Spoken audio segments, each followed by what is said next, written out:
so our country is going to be what our people have proclaimed it must be, the arsenal of democracy. Our country is going to play its full part. And when, no, I didn't say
this nation has placed its destiny in the hands and heads and hearts of its millions of free men and women, and its faith in freedom under the guidance of God. Freedom means the supremacy of human rights everywhere. Our support goes to those who struggle to gain those rights and keep them. Our strength is our unity of purpose to that high concept. There can be no end save victory.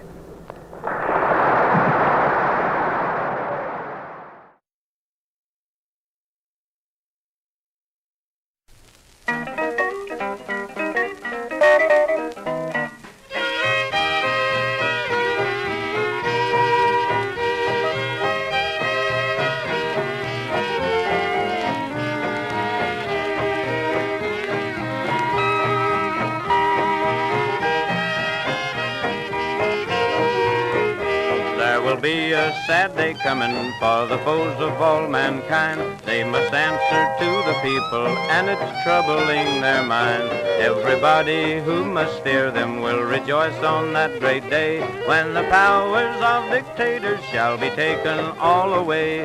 There'll be smoke on the water, on the land and the sea, when our army and navy overtakes the enemy. There'll be smoke on the mountains where the heathen gods stay, and the sun that is shining will go down on that day.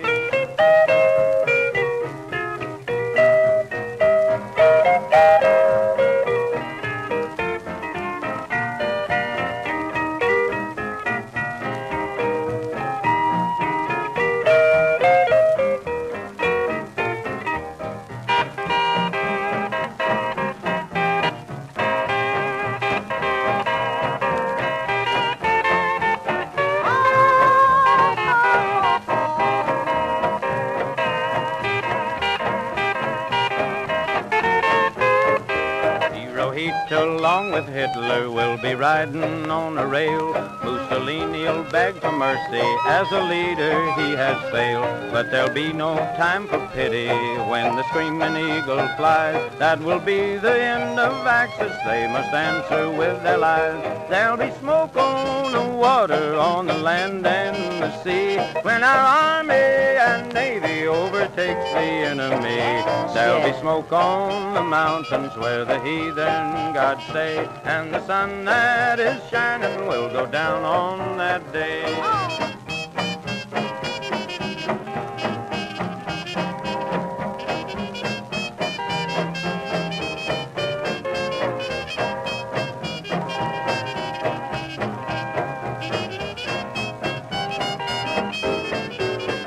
There'll be smoke on the water, on the land and the sea, when our army and navy overtakes the enemy.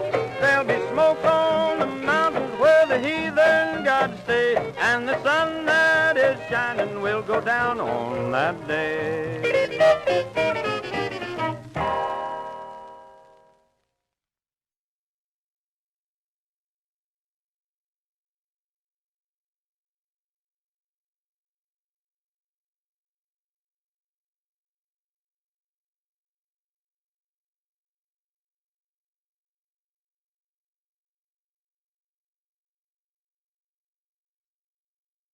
Put it there, boy, and we'll show these fascists what a couple of hillbillies can do.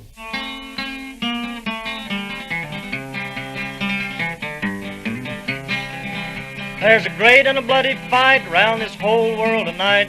In the battle, the bombs and shrapnel rain. Hitler told the world around he would tear our Union down, but our Union's gonna break them slavery chains. And our Union's gonna break them slavery chains. I walked up on a mountain in the middle of the sky, could see every farm and every town. I could see all the people in this whole wide world. That's a Union that'll tear the fascists down, down, down. That's a Union that'll tear the fascists down. When I think of the men and the ships going down while the Russians fight on across the Don, there's London in ruins and Paris in chains. Good people, what are we waiting on? Good people, what are we waiting on? So I thank the Soviets and the mighty Chinese vets, the Allies, the whole wide world around. To the battling British, thanks, you can have 10 million Yanks if it takes them to tear the fascists down, down, down. If it takes them to tear the fascists down.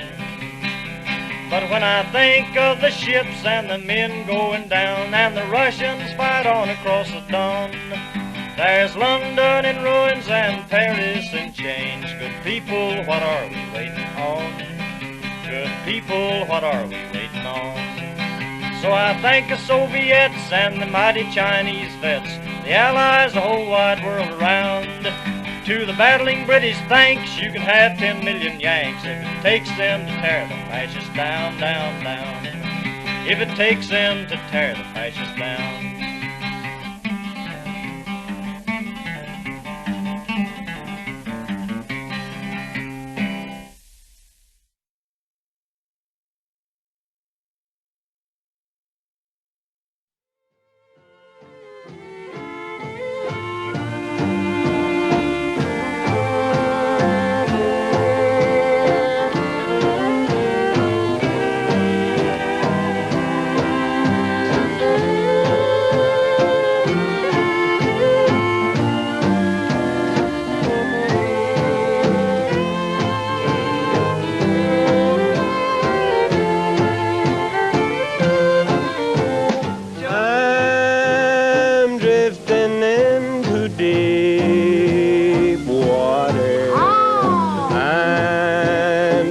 starting to care for you. Talk on, brother, talk on.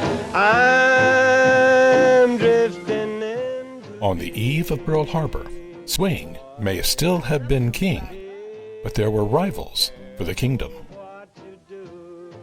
Country music, though it was not yet known by the name, had spread beyond its regional origins on the margins of America, and grown in popularity to the point where it stood on the threshold of the American mainstream.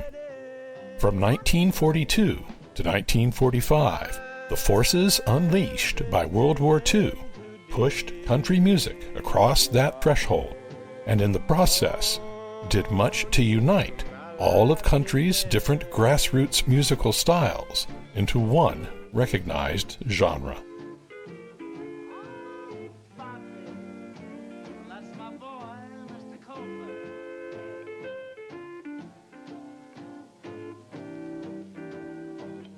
For 12 years, the nation's economy had struggled under the weight of the Great Depression. Now, in a matter of months, the war unleashed America's economic potential, creating an industrial colossus unequaled before or since. The transformation created millions of new and well-paying jobs, an economic opportunity unprecedented in the nation's history. The catch, however, was that most of these new jobs were concentrated in the nation's existing urban and industrial centers, from New England across the Mid-Atlantic and into the upper Midwest, and in Southern California and the Pacific Northwest. The great demand for workers offered a tremendous opportunity, an opportunity which many Americans eagerly chased.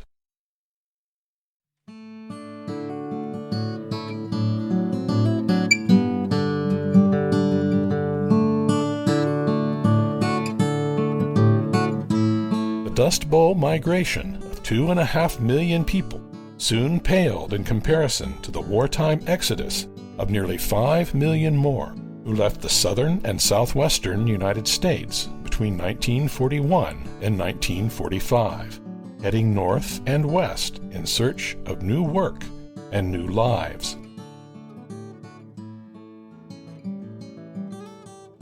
World War II uprooted America's grassroots and transplanted them across the nation's urban landscape.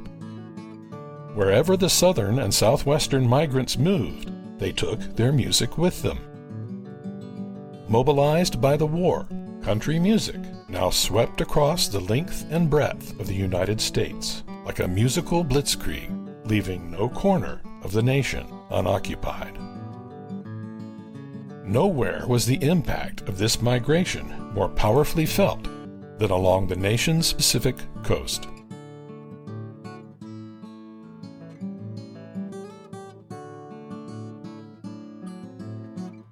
From Seattle to Portland, south through San Francisco to Los Angeles and San Diego, the West Coast's manufacturing and defense centers drew over 1 million new residents during the war years. In California, 1 out of every 3 new arrivals were from Arkansas, Texas, Louisiana, or Oklahoma. The musical invasion created a honky-tonk boom, spurring the opening of hundreds of bars and dance halls, drawing in honky-tonk and western swing bands, attracting aspiring artists, seizing a growing share of the airwaves, generating a tidal surge of recordings, and supporting the growing box office for Western and singing cowboy movies.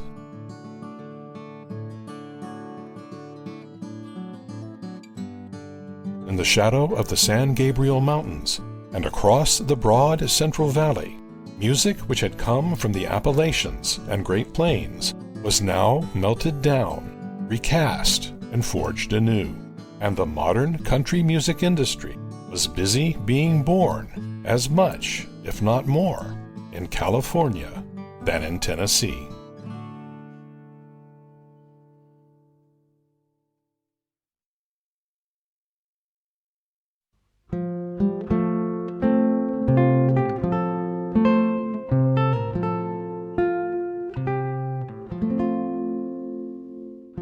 The war, which lured migrants to distant factories and offices, also gathered up millions of Southerners and Southwesterners, dropped them into the great mixing pot of the military, and then poured the mix into almost every corner of the globe.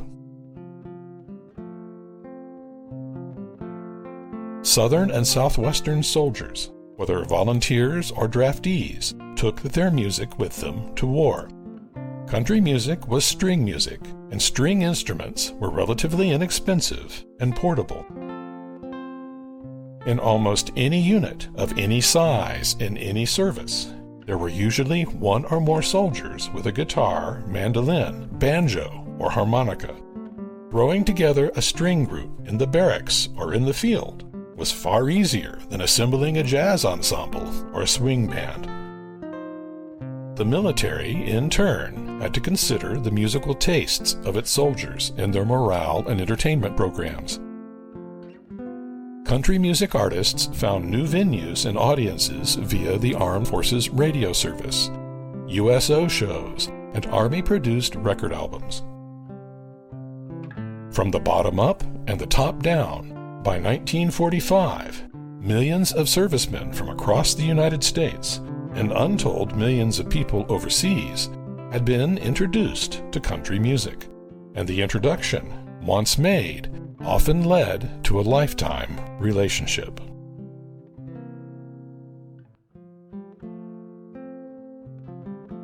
In January of 1944, in an acknowledgement of the growing presence and power of country music, Billboard magazine launched a new music chart entitled The Most Played Jukebox Folk Records. The chart was the first industry attempt to find an inclusive name for a diverse genre, as Billboard defined folk music as hillbillies, spirituals, cowboy songs, etc. As the music's popularity continued to increase post-war, it was clear that the new genre was far more broad and complex than simply folk. Furthermore, by the late 1940s, the term hillbilly had come to be viewed as an insult. Therefore, in 1949, Billboard magazine changed the name of the folk chart to country and western music.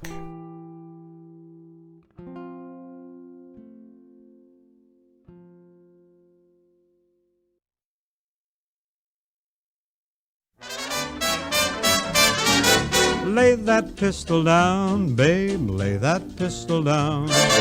Pistol packing mama, lay that pistol down. Oh, drinking beer in a cabaret, was I having fun? Until one night she caught me right, now I'm on the run. Oh, lay that pistol down, babe, lay that pistol down. Pistol packing mama, lay that pistol down. Oh, I see you every night, Bing, and I'll woo you every day. I'll be your regular mama, and I'll put that gun away. Oh, lay that pistol down, babe, lay that pistol When down. the folk chart debuted in January of 1944, its first #1 song was Bing Crosby's and the Andrews Sisters' version of Pistol Packin' Mama. Originally written and performed the previous year by Al Dexter. Dexter, a Texas bar owner turned musician, may have been the first artist to use the term honky-tonk in a song. His Honky Tonk Blues, recorded in 1936. Dexter's Pistol Packin' Mama became one of the most popular songs of the war, enjoying commercial success with both popular and country audiences.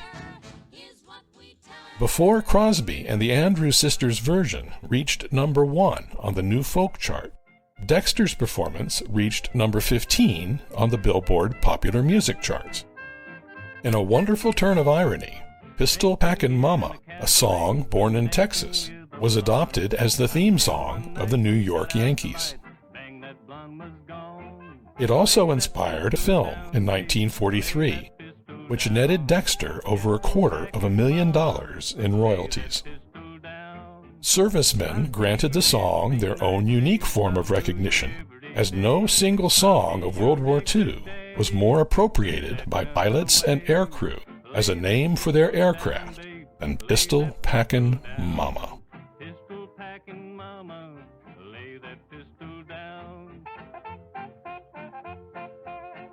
The ability of country songs to become crossover popular hits was demonstrated by two other highly successful wartime tunes, both of which were written for movie scores. I've Got Spurs That Jingle, Jangle, Jingle, composed for the 1942 adventure movie The Forest Rangers, and whose cover by Kay Kaiser spent 8 weeks at number 1, and Don't Fence Me In, which became a number 1 hit for Bing Crosby and the Andrews Sisters in 1944. The enthusiastic reception and commercial success of country songs in the popular arena provided incentive for imitation by other artists, prompted investment by recording companies and movie studios, and proved that the new genre had established itself at the national level.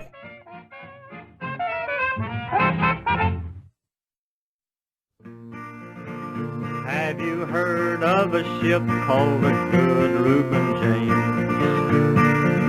Manned by hard-fighting men, both of honor and fame. She flew the stars and stripes of this land of the free. Tonight she's in her grave on the bottom of the sea. Tell me what was their names, tell me what was their names. You have a friend on that Good Reuben James. What was their names? Tell me what. When fighting broke out in Europe, folk music icon Woody Guthrie, a committed and passionate pacifist, was firmly against American involvement. But with every new Nazi invasion and conquest, his hatred of fascism grew. When Pearl Harbor thrust the nation suddenly into war, Guthrie was all in. When the Army refused Guthrie's request to serve as a USO performer, he joined the Merchant Marine. From 1943 to 1945, Guthrie was a cook's assistant and dishwasher aboard 3 ships, one of which struck a mine in the Mediterranean, and another which was torpedoed off the Normandy beaches during D-Day. Guthrie's political views and activism led the Merchant Marine to discharge him in 1945 as unfit for service. In short order, he was drafted. Woody Guthrie wrote scores of war-related songs. His support of the Allied cause and his firm belief in the power of music as a weapon was summed up in a simple slogan which he often displayed on his guitars during the war: "This machine kills fascists." Guthrie's signature wartime phrase could have easily been stamped onto the guitars of almost any and every country music performer during World War II. More than any other community of musicians, country's artists embraced their nation and its cause with direct and fierce conviction, and in the process established a precedent and defining characteristic of country music which endures to this day.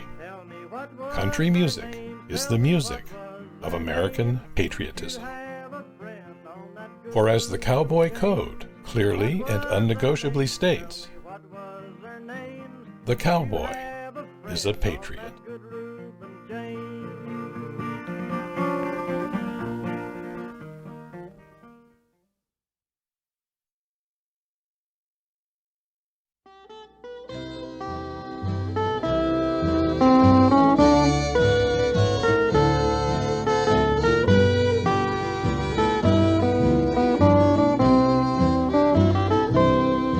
When the postman delivered a letter,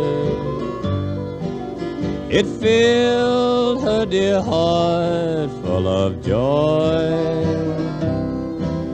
But she didn't know till she read the inside.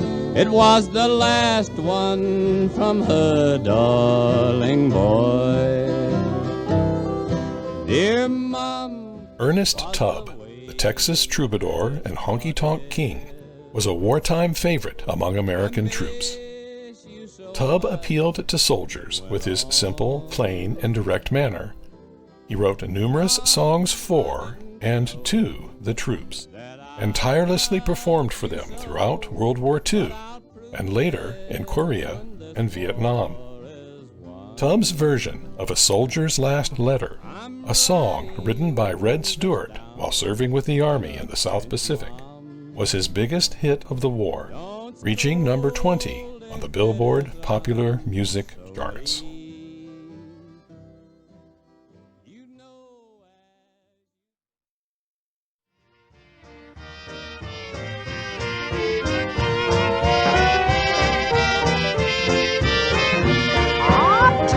When the Yanks raised the stars and stripes on Iwo Jima Isle, through the blood and tears they won through. Bless the heart of each Yankee there on Iwo Jima Isle, resting 'neath the blanket of blue. High on the hill of Surabaki waves Old Glory, and she always will. When the Yanks raised the stars and stripes on Iwo Jima Isle, there were tears in their hearts, though they smiled.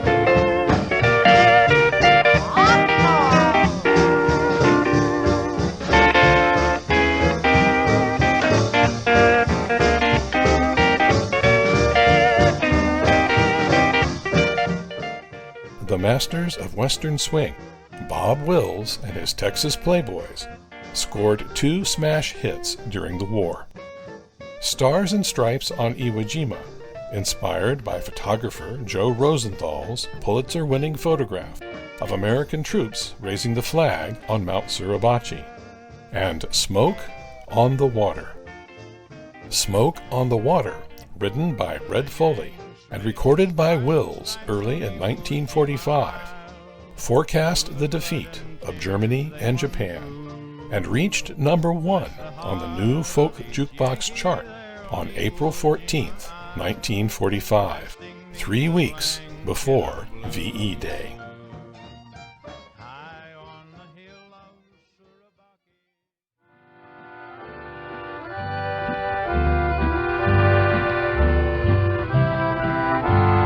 Good night, soldier, wherever you may be.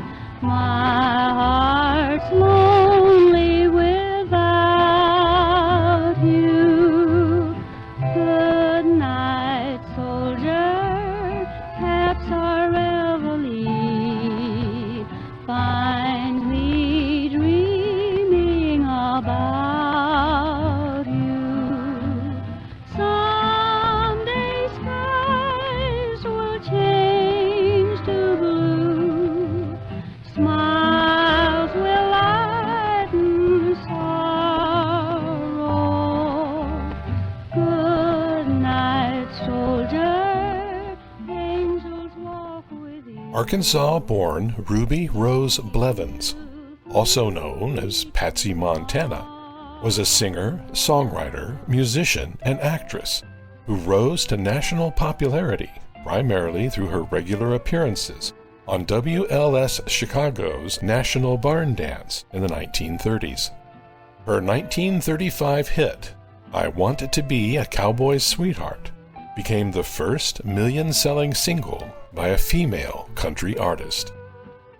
In 1944, Patsy's cover of Goodnight Soldier, a song written the previous year by Harry Johnson, quickly became a favorite among the troops. Goodnight Soldier, a song about a love letter from a faithful girl back home, contrasted directly with Gene Autry's 1945 hit, At Mail Call Today. Autry flew transport aircraft in the Pacific from 1943 until the end of the war, and spent the last months of his service performing with the USO. At Mail Call Today, a song in which a soldier receives a dreaded Dear John letter, spent 22 weeks on the folk chart and 8 weeks at number 1, heralding Autry's successful return back to entertainment.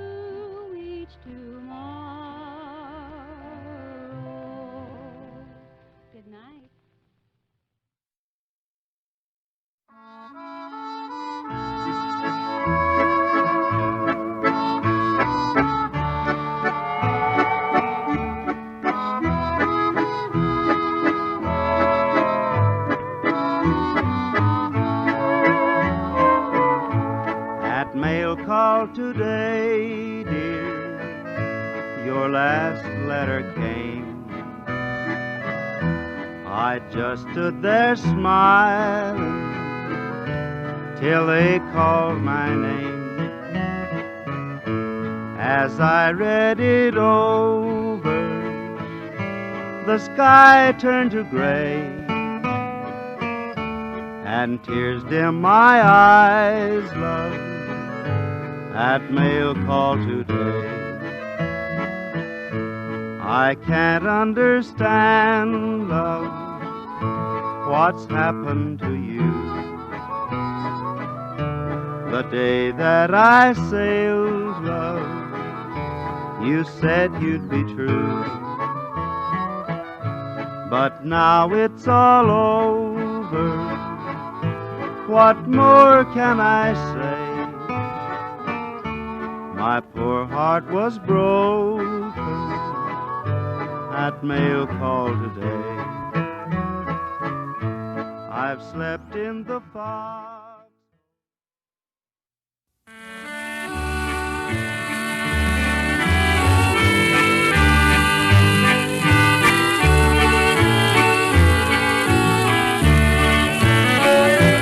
There's a gold star in her window, shining bright and clear for all the world to see. There's a story in her window of the part a mother plays to keep us free. To aid the cause of liberty, she proudly gave a son. Without the deeds of men like he, no war is ever won. There's a gold star in her window for a lad who led the way to victory. Tex Ritter, born Woodward Maurice Ritter, was a Texas singer and actor, and one of the first country musicians to achieve national success. Ritter's career spanned 45 years, beginning with radio appearances in 1928. During World War II, it was common for families to place a blue star in a front-facing window for each member of the family in the service. If wounded, the star was changed to silver. If they were killed, it was changed to gold, in honor of the family's sacrifice.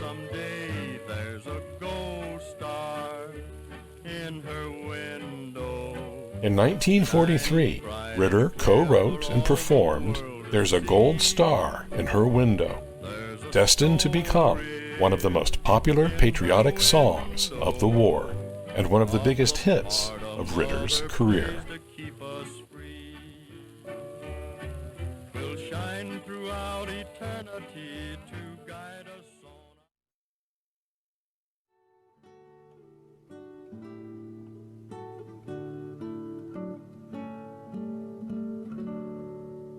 The most popular patriotic song and biggest country hit of World War II belonged to Elton Britt. Born James Elton Baker in Marshall, Arkansas in 1913, Elton's musical career began in the early 1930s, but did not take off until 1942, when his version of "There's a Star-Spangled Banner Waving Somewhere," a song written by Paul Roberts and Shelby Darnell, climbed to number 7 on the Billboard charts. Though the song was covered by a number of artists, Britt's version sold over 1 million copies, making it the most successful recording by a country artist during the war, and launching Britt on a 30-year career as a nationally known country star, during which he recorded over 600 songs and 30 albums, and appeared on radio, television, and in movies.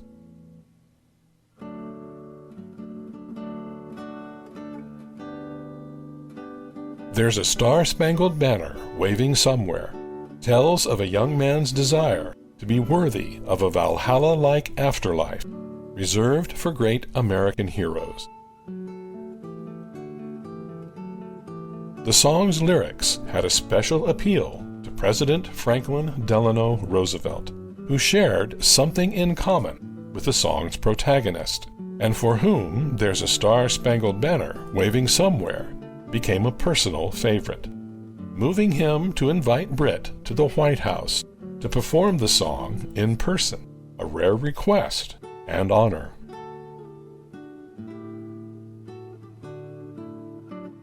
In the history of the United States, there had been three great events which threatened the survival of the nation: the American Civil War, the Great Depression, and World War II. President Franklin Delano Roosevelt was fated to lead the country through two of these three great crises. Having risen to leadership of the Democratic Party, Roosevelt, or FDR as he was known, defeated Republican incumbent President Herbert Hoover in the election of 1932. FDR's vision, determination, political savvy, and inspiring leadership won him re-election in 1936, again in 1940, and for a fourth term in 1944, an unprecedented and singular achievement in American history. FDR's accomplishments grow even more impressive in light of his crippling physical disability. In 1921, at 39 years of age, Roosevelt was suddenly stricken with what was thought at the time to be polio, but which was more likely Guillain-Barré syndrome, an autoimmune disorder which attacked the nerves in his legs and left him unable to walk without braces, and often dependent upon a wheelchair for the rest of his life.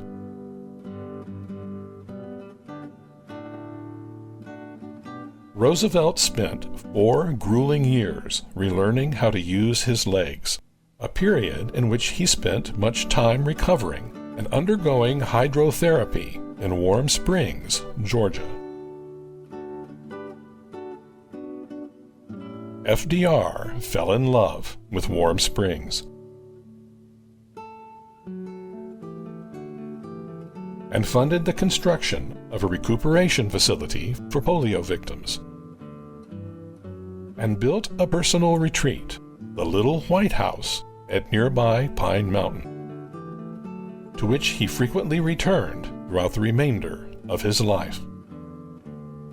Roosevelt's time at Warm Springs, a small community deep in the heart of the rural South, led him to a deep appreciation of the region and its people. It also left him with an appreciation of country music, an appreciation reflected in his affection for There's a Star-Spangled Banner Waving Somewhere.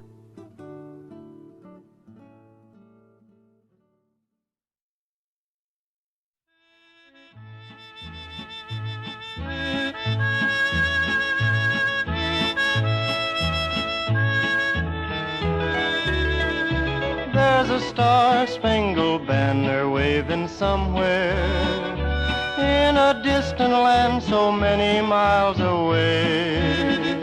Only Uncle Sam's great heroes get to go there, where I wish that I could also live someday. I'd see Lincoln, Custer, Washington, and Perry, Nathan Hale and Colin Kelly too. There's a star-spangled banner waving somewhere, waving o'er the land of heroes brave and true.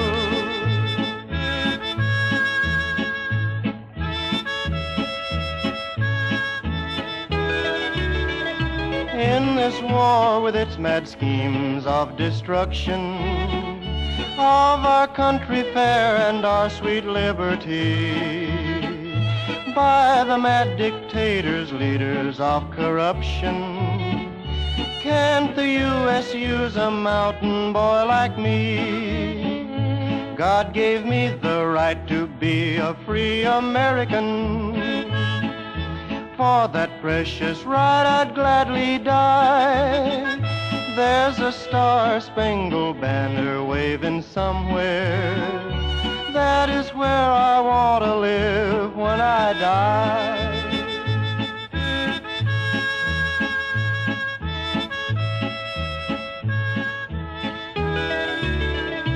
Though I realize I'm crippled, that is true, sir. Please don't judge my courage by my twisted leg. Let me show my Uncle Sam what I can do, sir. Let me help to bring the axes down a peg. If I do some great deed, I will be a hero. And a hero brave is what I want to be. There's a star-spangled banner waving somewhere. In that heaven there should be a place for me.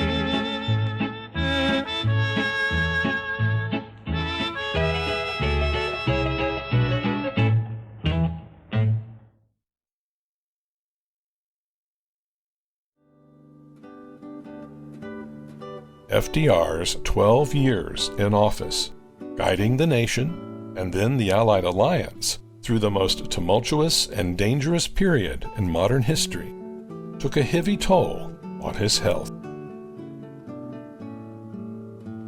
On April 12, 1945, less than 3 weeks before the death of Hitler and a month before the surrender of Germany, FDR died of a stroke while on retreat at the Little White House.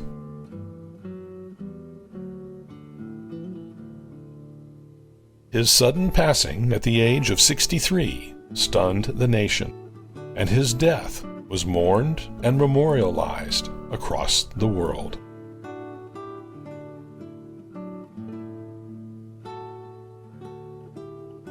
If there is a special realm of the afterlife for great American heroes, where the Star-Spangled Banner always waves, there the spirit of Franklin Delano Roosevelt deservedly rests, and perhaps listens to country music.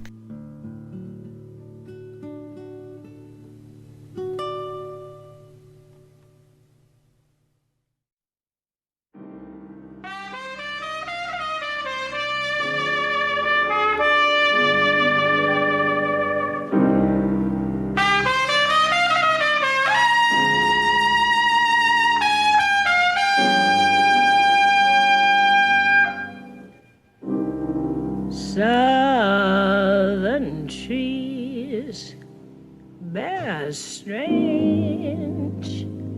fruit, blood on the leaves and blood at the root, black bodies swinging in the southern breeze, strange fruit hanging from the poplar trees.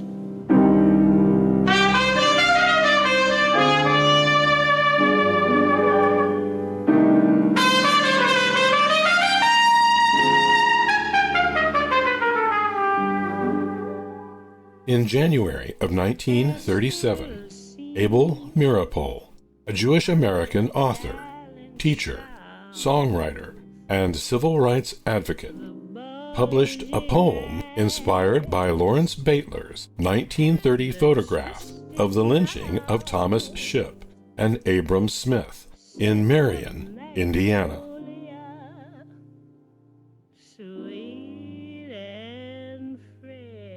The poem, entitled Bitter Fruit, voiced the outrage felt by a growing number of citizens, both black and white, over racial violence and injustice. When the poem drew attention, Meeropol set it to music, changing the title to Strange Fruit.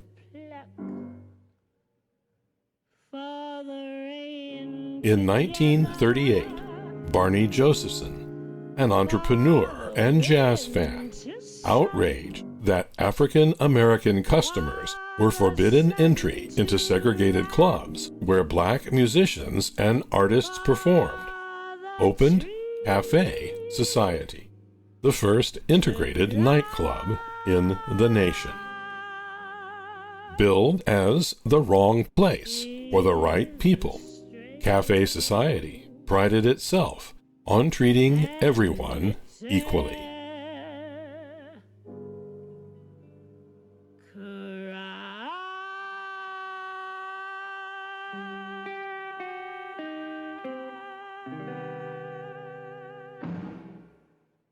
Eleanora Fagan, born to unwed teenage parents in 1915, endured a turbulent childhood of poverty and abuse.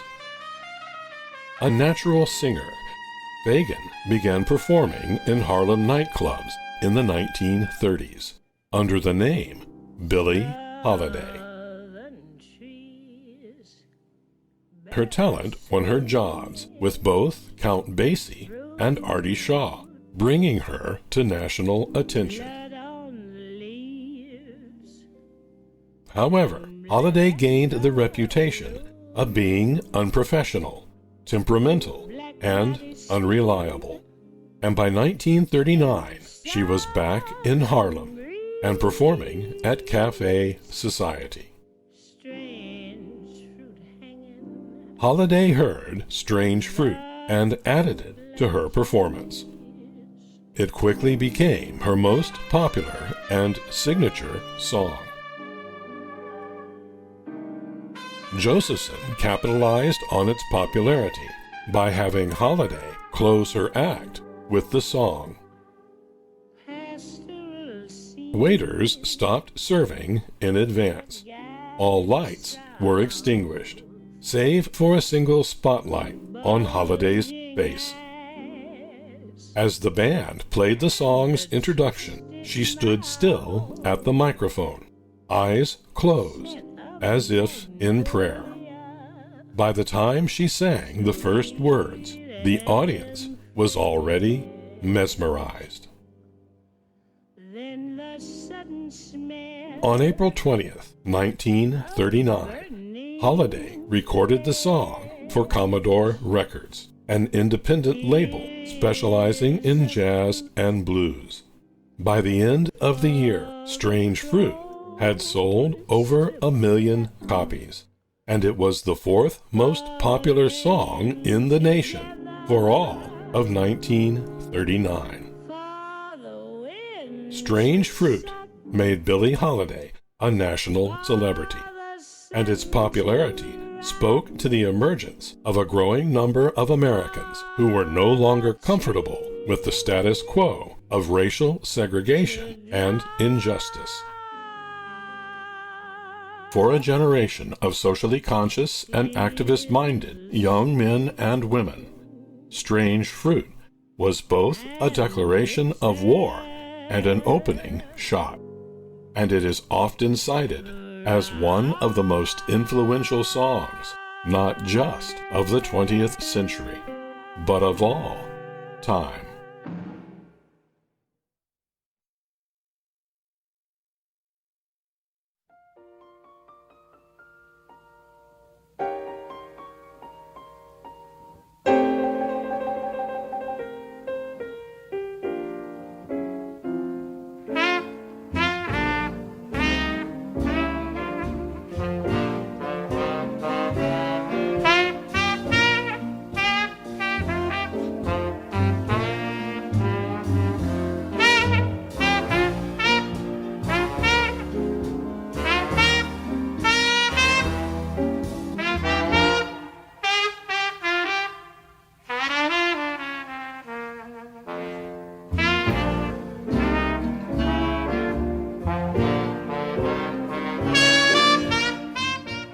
From the late 19th century on, music offered an avenue by which blacks could achieve professional success, increase their public presence, and exert a cultural influence.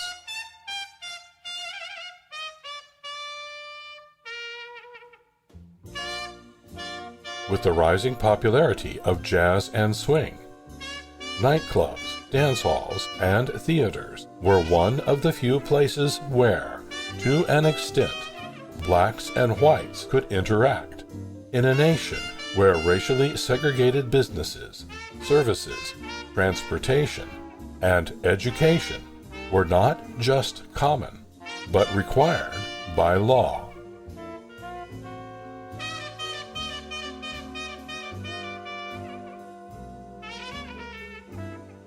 The talent, skill, creativity, and sophistication of black musicians and artists defied racial stereotypes.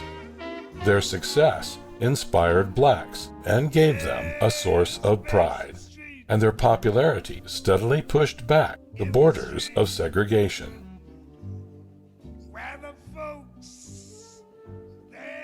The effect was slow, but subversive, cumulative, and powerful.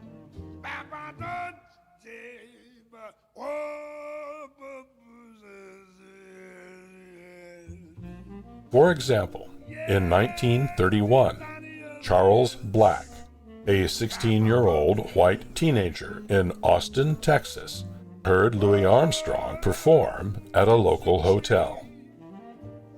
"He was the first genius I had ever seen," Black later wrote. "It is impossible," he added, "to overstate the significance of a 16-year-old Southern boy seeing genius for the first time in a black. We literally never saw a black then, in any but a servant's capacity."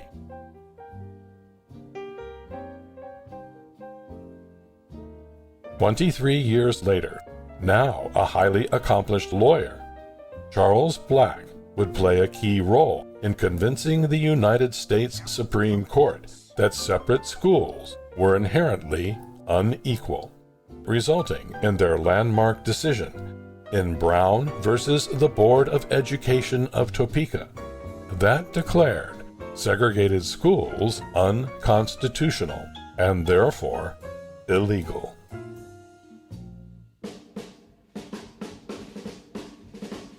What was happening in clubs, theaters, dance halls, and ballrooms was not lost on black musicians and singers, many of whom viewed what they were doing as nothing less than fighting for their people and fighting against racism.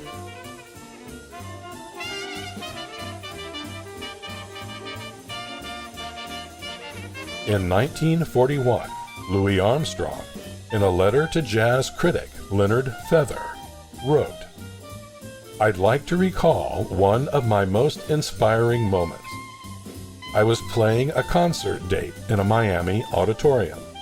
I walked on stage, and there I saw something I'd never seen. I saw thousands of people, colored and white, on the main floor, not segregated in one row of whites and another of Negroes, just all together, naturally. I thought I was in the wrong state. When you see things like that, you know you're going forward."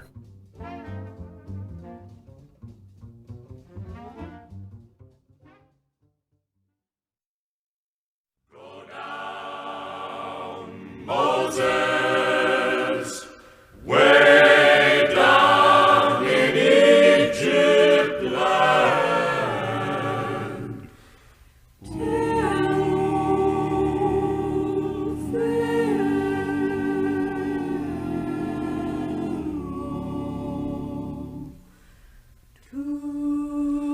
Let my people go.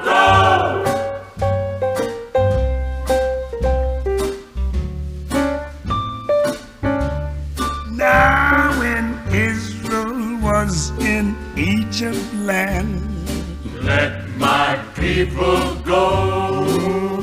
Oppressed so hard they could. In 1940, the population of the United States was officially placed at 132,364,560 Americans, of which about 14 million, roughly 11%, were black.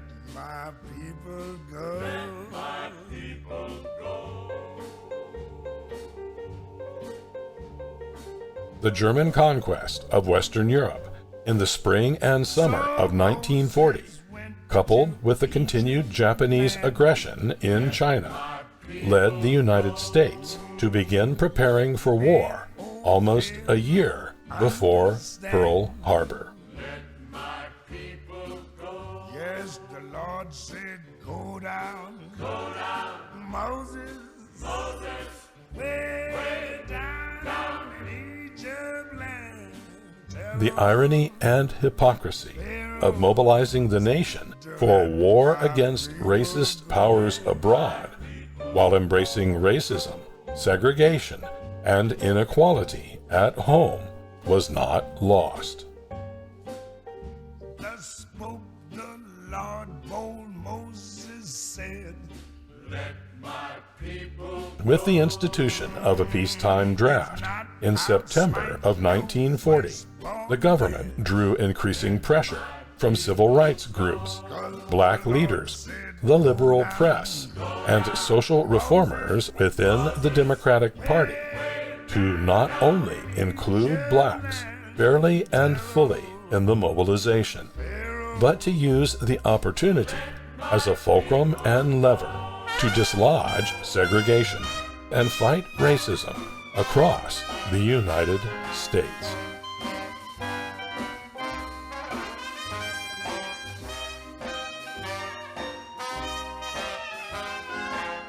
The fear of black resistance to the war effort and draft was strong, prompting concerted patriotic propaganda efforts aimed specifically at blacks. Government anxiety grew even further as blacks experienced widespread discrimination and unfair treatment in both military service and civilian hiring, prompting a flood of complaints, protests, and even a call to march on Washington. In response, on June 25, 1941, President Roosevelt signed Executive Order 8802, forbidding racial discrimination in government hiring and training.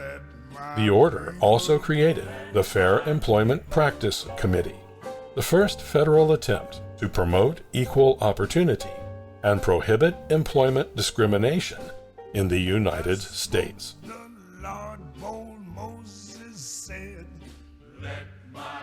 In the end, fears of a concerted resistance were overblown. More than 2.5 million African American men signed up for the draft, and black men and women volunteered in large numbers. Over 1 million served in the military, and several black units, such as the legendary 99th Fighter Squadron, the Red Tails, and the 92nd Infantry Division, the Buffalo Soldiers, earned distinguished records in combat.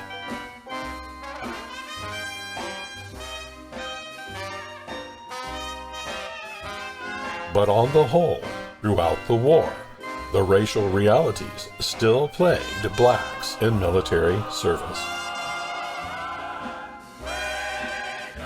Units remained segregated, and blacks were often the target of abuse. They routinely received inferior equipment, supplies, and facilities, and were disproportionately assigned to construction, service, and logistics roles.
as in peace.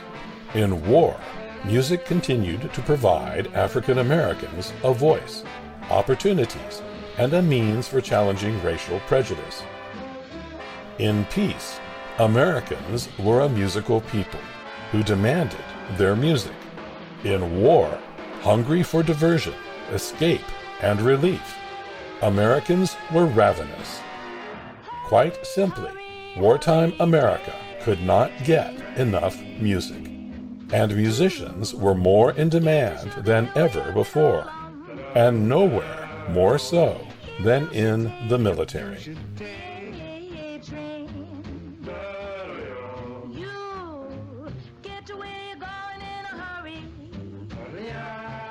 Service bands entertained the troops.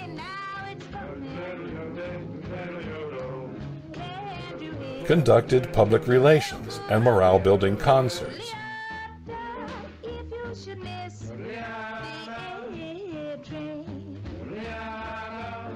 Accompanied vital bond drives and fundraising campaigns.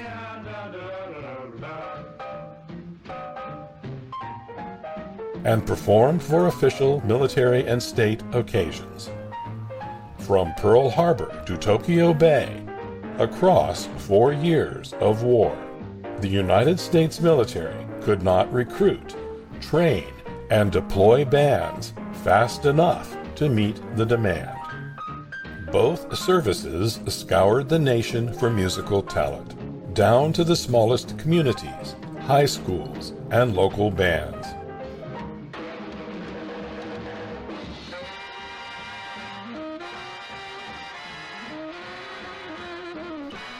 The Army fielded over 500 bands during World War II,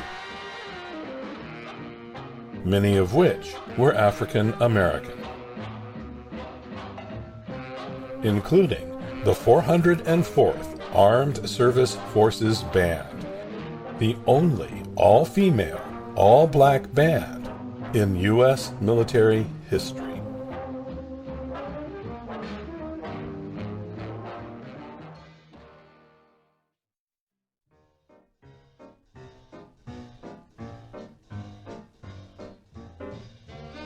The Navy deployed 285 bands, over 100 of which were black. But even with nearly 800 service bands, demand still outstripped supply. In the field, many bands were temporarily broken down and sent out in ensembles and groups in order to satisfy the unrelenting flood of requests. But even this was not enough.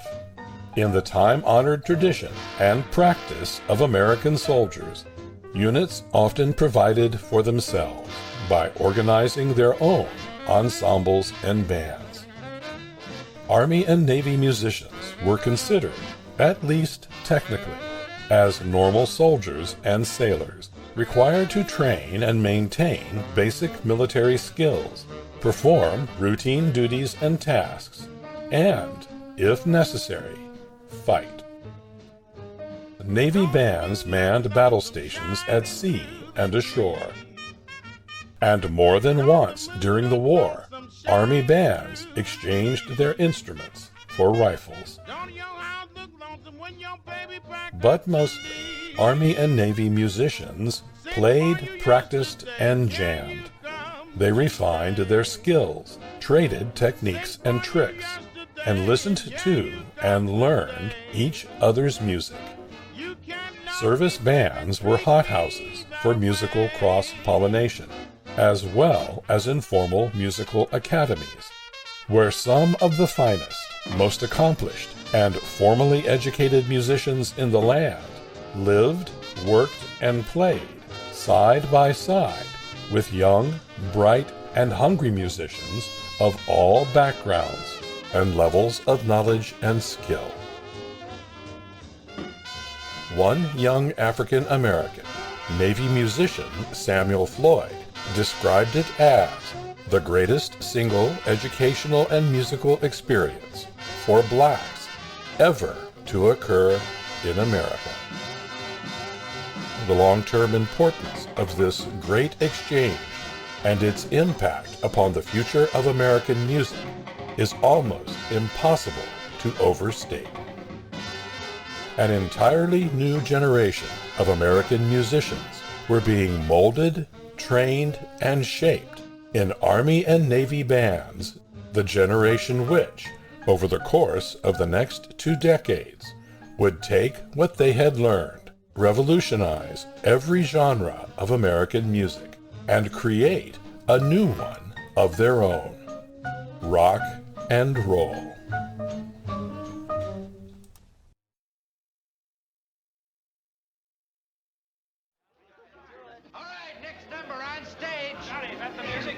Yeah, thanks.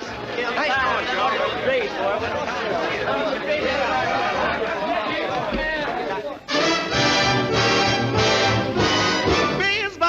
Rather the zoot, there's a change in fashion that shows.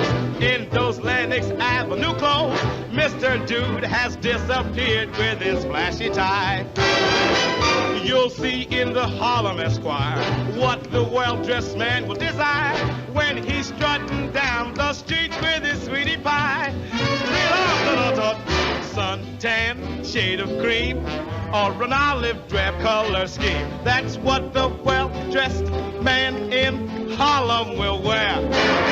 Dressed up in ODs with a tin hat for overseas. That's what the well-dressed man in Harlem will wear. Top hat, white tie, and tails no more. They've been put away till after the war. If you want to know, take a look at Brown Bomber Joe. That's what the well-dressed man in Harlem will wear. Suntan, shade of green, or an olive drab color. That's what the well-dressed man in Harlem will wear. And really on the dressed up in OD, with a tin hat for overseas. That's what the well-dressed man in Harlem will wear. Top hat, white tie, and tails no more. They've been put away till after the war. If you want to know, take a look at Brown Bomber Joe. That's what the well-dressed man in Harlem will wear. Of all the bands, musical groups, and productions of wartime America, military or civilian, there was one whose music, reach, and influence eclipsed all the rest. Irving Berlin's magnum opus, This is the Army.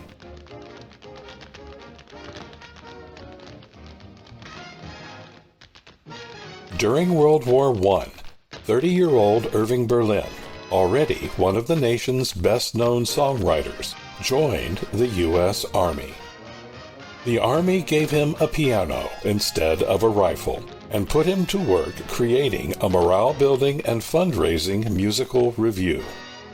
The revue, entitled Yip Yip Ya Hank, was a financial and critical success and produced 2 classic American songs, Oh, How I Hate to Get Up in the Morning and God Bless America.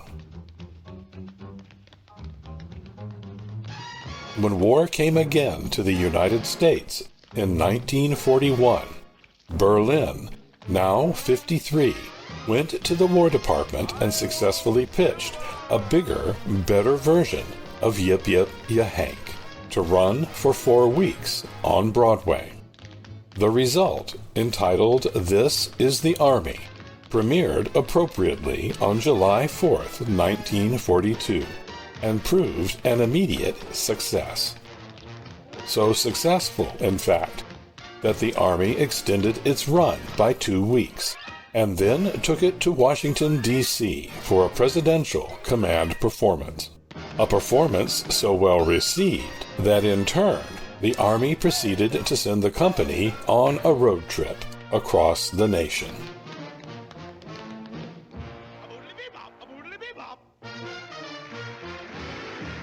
When the tour ended in February of 1943, Warner Brothers purchased the film rights for profits to be donated to the Army Emergency Relief Fund. and the company now relocated to a tent city on the Warner Brothers lot in Los Angeles.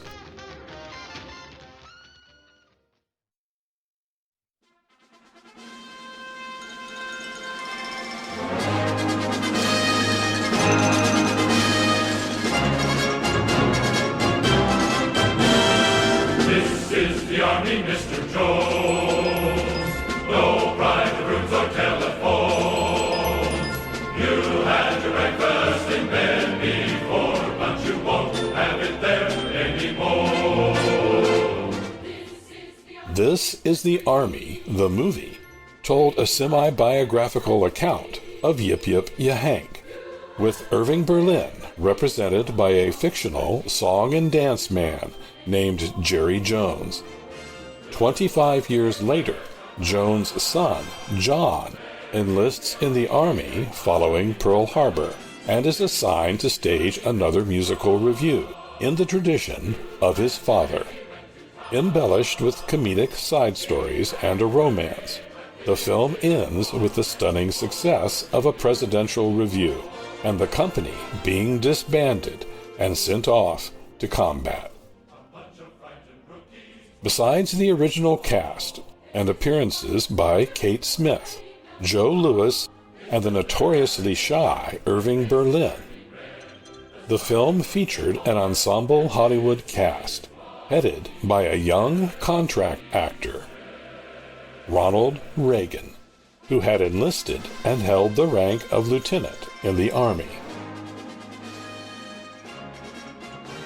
Shot quickly over the spring and summer, the film premiered simultaneously at 3 Los Angeles theaters on July 29th, amidst military parades and displays and a press extravaganza. The film went national in August and remained in theaters until the end of the war, covering production costs and earning the Army nearly $10 million. With the release of the film, everyone expected the show would finally be put to rest.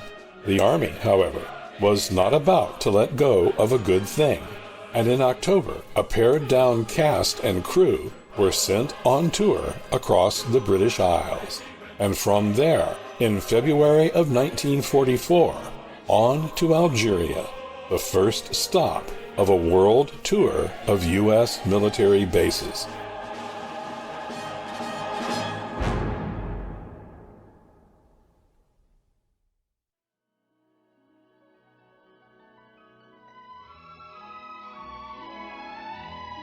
The utterly exhausted and worn-down men of This Is the Army gave their last performance on the island of Maui in Hawaii on October 22, 1945. For all the show's successes and achievements, perhaps the most significant involved what happened off the stage and out of sight of the audience. The cast and company of This Is the Army, over 350 at its height, was not only drawn exclusively from the ranks, but at the insistence of Irving Berlin, it was also the first, and at the time, the only integrated military unit in the U.S. Army. In an age of segregation and virulent racism, the mixed cast of This Is the Army traveled together, lived together, ate together, drilled together, and worked together. Defying predictions of its inevitable failure, This Is the Army's experiment in racial integration directly challenged prejudices and assumptions, and charted a trail into unknown territory, which led to the future.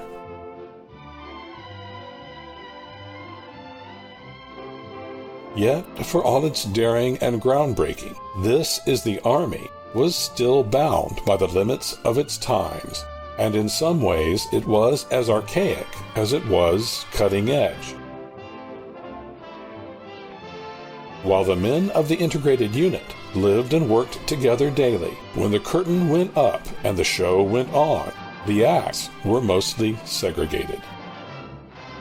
neither the Army or Irving Berlin were ready to court public scandal, risk racist backlash, or endanger the show's public relations and fundraising mission by flaunting integration in the faces of its audience. Similarly, the program content of This Is the Army was equally conservative and traditional, following the old conventions of vaudeville, burlesque, and the Ziegfeld era of Broadway, including blackface and drag performances by both the white and black members of the all-male cast. Even by the early 1940s, both blackface and drag were considered artifacts of yesterday's stage and were beginning to be viewed as offensive and inappropriate. Despite multiple attempts to convince Berlin to drop them, they were simply a part of the showman's era and basic tools in his kit, ones in which he could see no controversy nor conceive of setting aside.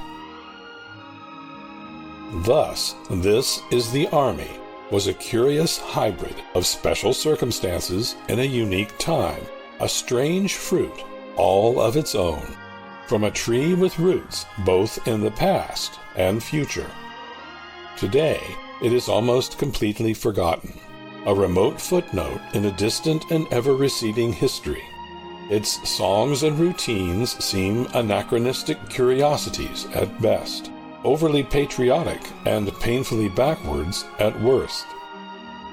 By our modern social sensibilities, This Is the Army fell short of being either radical or revolutionary, and having in our minds failed to go far enough, we forget that it went farther than anything before and cleared the way for others to go further after.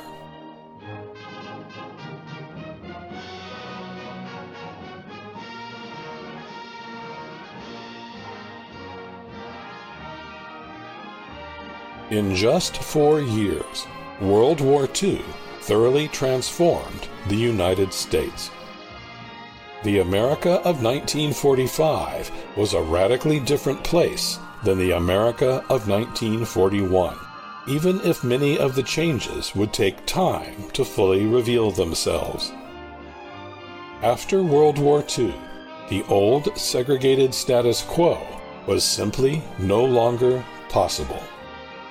The challenge to the personal, social, and political foundations of racism and segregation, which had begun with the rise of African American musicians and their music, gained weight and force with the mass mobilization of America's blacks into the military and civilian war machine.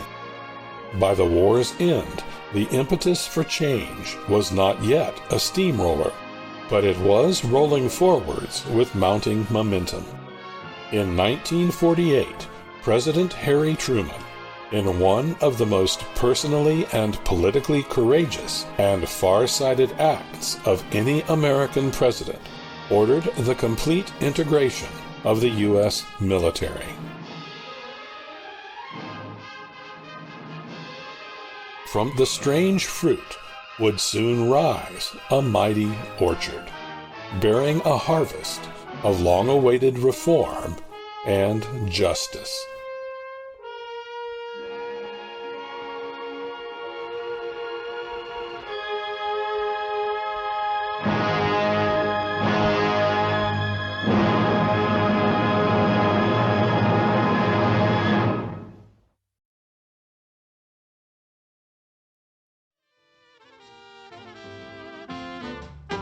PFC, the CPL, the SGT, the LT, CP, the OD, the MP makes you do cappy. It's a G.I. jive, man alive.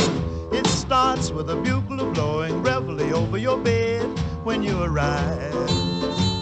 Hey, Jack, that's a G.I. jive. Roodly toot, jump in your suit, make a salute.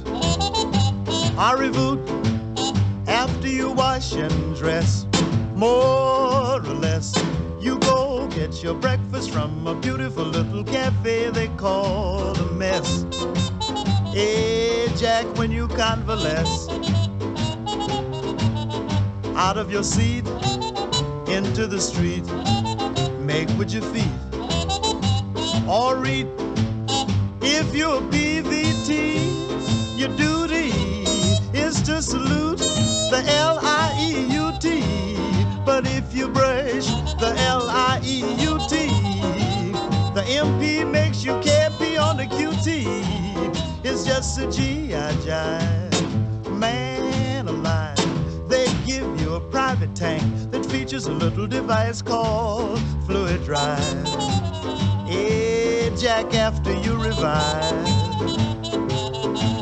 chunk all your junk back in your trunk, fall on your bunk, clunk.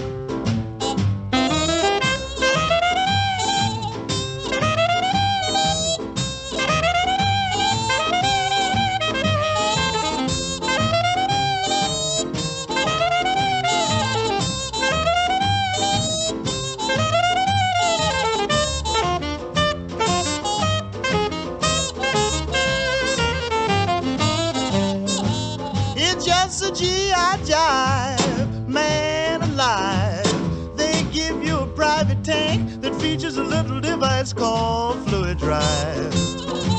Hey, Jack, after you revive,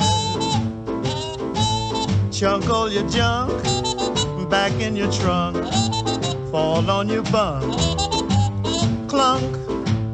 If you're PFC and you fail to salute the LT, the MP makes you KP on the QT. Then you'll go to sleep before you count to 5.